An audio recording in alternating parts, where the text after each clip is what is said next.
Iniciamos a terceira aula do curso Apocalipse Simplificado, para que você tenha um entendimento da escatologia, do estudo das últimas coisas, e hoje o assunto é a intensificação dos sinais da volta de Jesus. Um assunto interessantíssimo, ainda mais depois do que vimos em 2020. Eu quero ler então Mateus capítulo 24, a partir do verso 4, Jesus diz: cuidado que ninguém vos engane, pois virão muitos em meu nome dizendo eu sou Cristo, e enganarão a muitos. Vocês ouvirão falar de guerras, rumores de guerras, mas não tenham medo. É necessário que tais coisas aconteçam, mas ainda não é o fim. Nação se levantará contra nação, reino contra reino, haverá fomes, terremotos em vários lugares. Tudo isso é o início das dores. Então eles os entregarão para serem perseguidos e condenados à morte, e vocês serão odiados por todas as nações por minha causa. Naquele tempo muitos ficarão escandalizados, trairão e odiarão uns aos outros, e numerosos falsos profetas surgirão e enganarão a muitos. Devido ao aumento da maldade, o amor de muitos se esfriará. Mas aquele que perseverar até o fim será salvo, e esse evangelho do reino será pregado em todo o mundo como em testemunho a todas as nações, e então virá o fim. Os sinais estão aí. Olha o que nós vimos somente no mês de janeiro de 2020. Nós vimos, primeiro, uma série chamada Messias, onde todo mundo ficou na dúvida se aquele cara da série era Cristo ou era o anticristo. A série entrou 1º de janeiro de 2020. Segundo, nós vimos o início, quase o início ali de uma terceira guerra mundial entre o Irã e os Estados Unidos, que deixou o mundo abaladíssimo. Vimos o maior incêndio da história do universo na Austrália, um incêndio de proporções que matou bilhões de animais. Vimos enchentes em vários lugares do mundo, inclusive na minha querida cidade de Belo Horizonte. Vimos pandemia, num nível que nós nunca tínhamos imaginado. As nações todas pararam em 2020 devido a um vírus. Nós vimos o quê? A atualização da lista de perseguição ao cristianismo no mundo, descobrindo assim que o número de cristãos que morrem a cada dia está hoje maior do que o número de cristãos que morria no auge das piores perseguições do Império Romano ou da antiga União Soviética. O que mais que a gente vê? Um plano de paz entre Israel e os palestinos que diz que está para sair, não está para sair. Vimos tragédias pessoais como a morte do Gugu Liberato, do grande jogador de basquete Kobe Bryant. Vimos a maior alta do dólar. Você, o que é alta do dólar? Tudo isso está conectado. Tudo isso está interligado. Então nós podemos perceber 3 coisas. Primeiro, os sinais estão acontecendo. Aí eu já sei o que você vai me dizer. Não, Lucinho, terremoto sempre teve, vírus sempre teve, guerra sempre teve, falsos cristos sempre teve, só que nós estamos vendo ao mesmo tempo. Ao mesmo tempo. Segunda coisa que a gente percebe é exatamente que os sinais estão acontecendo rapidamente. O que significa isso? Diminuição das contrações. Você sabe quando a mulher está para dar à luz, as contrações vão diminuindo o intervalo entre elas, o que significa que a criança está para nascer.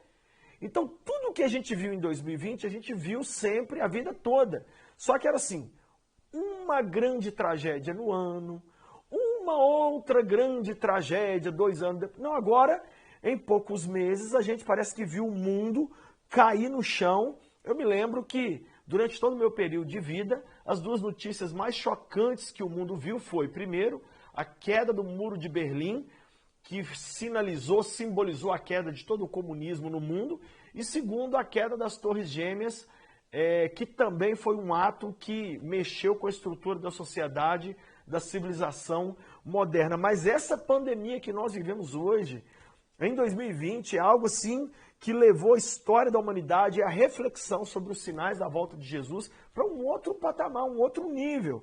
Terceiro, os sinais mostram que estamos caminhando para uma mudança de fase.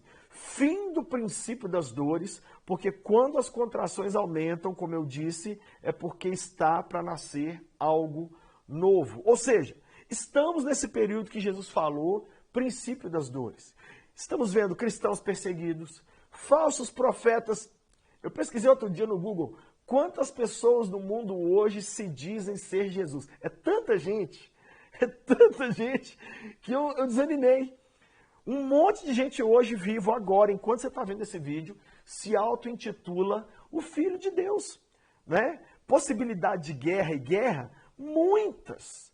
Essa pandemia, meu Deus do céu, fez repensar a história da humanidade. Então, nós estamos percebendo que os sinais ficaram fortes, ficaram rápidos e estão muito intensos. O que eu percebo? Lucim, a entrada de 2020 marcou o início de algo novo. Eu não sei se você sente, percebe a mesma coisa. Virou uma chave, não de algo ruim, mas de um apressamento de Deus em agir sobre a terra. Eu senti no início de 2020, vendo as notícias, percebendo tudo, não somente olhando a questão teológica, bíblica, mas até olhando para a política, para o esporte. Gente, se tem uma coisa que faz o ser humano não olhar para Deus, são as distrações. Nós não temos NBA, não temos futebol, não temos nada para falar assim. Deus literalmente falou assim, eu quero uma reunião com a humanidade. A humanidade falou, não, nós temos muita... Deus falou assim, vai ter um vírus aí, vocês vão sentar na mesa comigo. Eu quero conversar com vocês. Eu quero conversar com vocês. Eu me lembro que a minha mãe, de vez em quando, ela falava uma frase terrível. Ela falava assim comigo, você está pedindo para apanhar. Você está pedindo para apanhar. Mas quando ela falava isso, ela não me batia. Era só uma preparação para um juízo que viria. Né? E eu me lembro que quando ela me batia, ela não avisava. Ela só chegava e dava uma chinelada. E aí, quando eu apanhava, eu falava assim, que isso, mãe? A mãe falava assim, eu te avisei. Então eu estou percebendo que uma pandemia e várias outras coisas é Deus dizendo assim, gente, vocês estão pedindo para apanhar. Gente, vocês estão ignorando. E qual é o motivo? Está bem aqui, ó. Devido ao aumento da maldade, o amor de muitos se esfriará. Eu nunca vi um período onde as pessoas estivessem sem temor de Deus como agora. As pessoas estão pecando desenfreadamente. Elas não estão nem aí. Elas podem ver o que for, que elas estão assim, como diz a expressão teológica, impenitentes. Elas não querem mudar seu comportamento.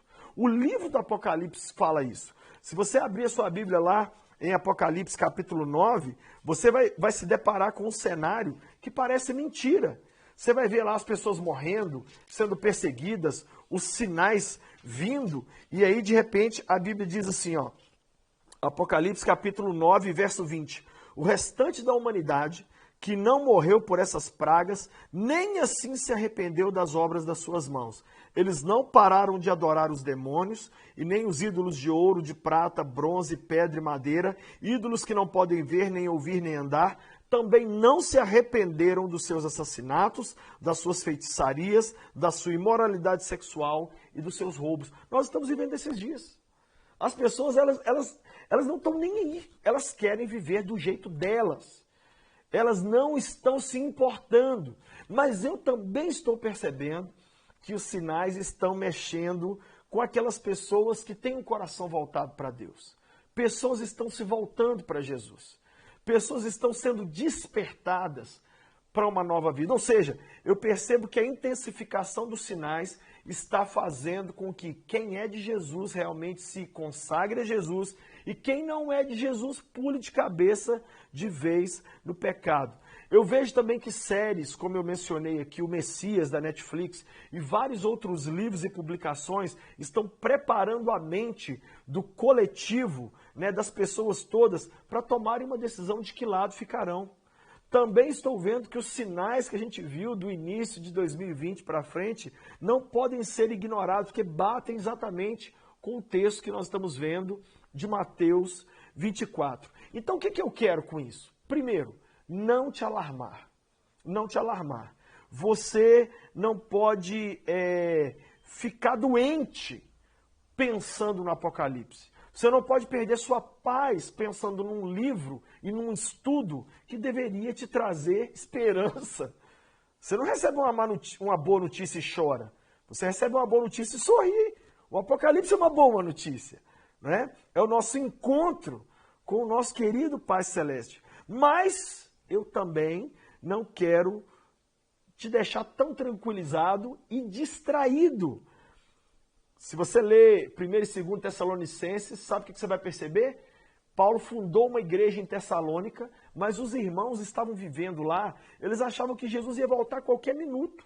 Sabe o que fizeram? Pararam de trabalhar, pararam de estudar, muitos se tornaram intrometidos na vida um do outro, fofoqueiros, né? E Paulo teve que escrever uma carta, 2 epístolas, para corrigir esse erro teológico, porque o estudo do Apocalipse fez com que os tessalonicenses abandonassem a vida aqui embaixo. Então não é assim.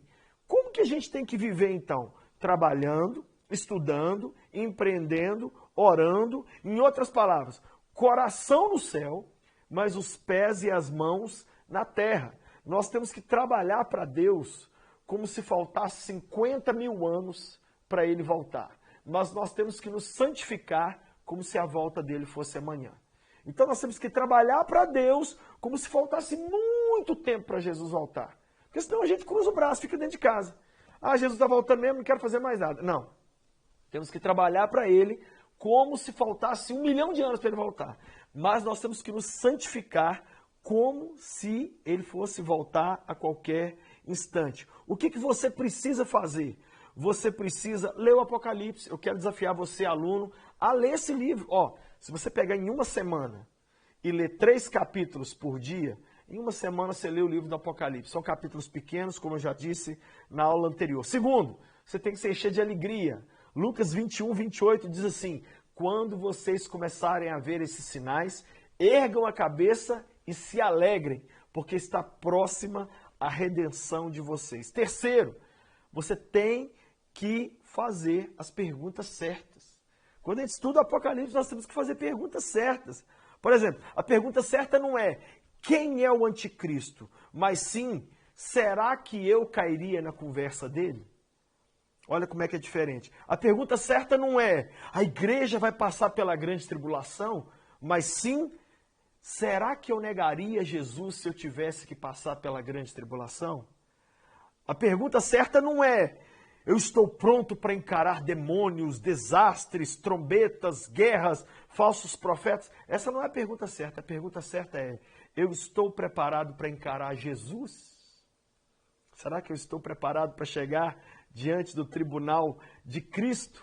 Então, no meio desse aparente caos que 2020 tem sido até agora, eu tenho uma linda notícia para te dar, para a gente encerrar a aula de hoje que fala dos sinais da volta de Cristo.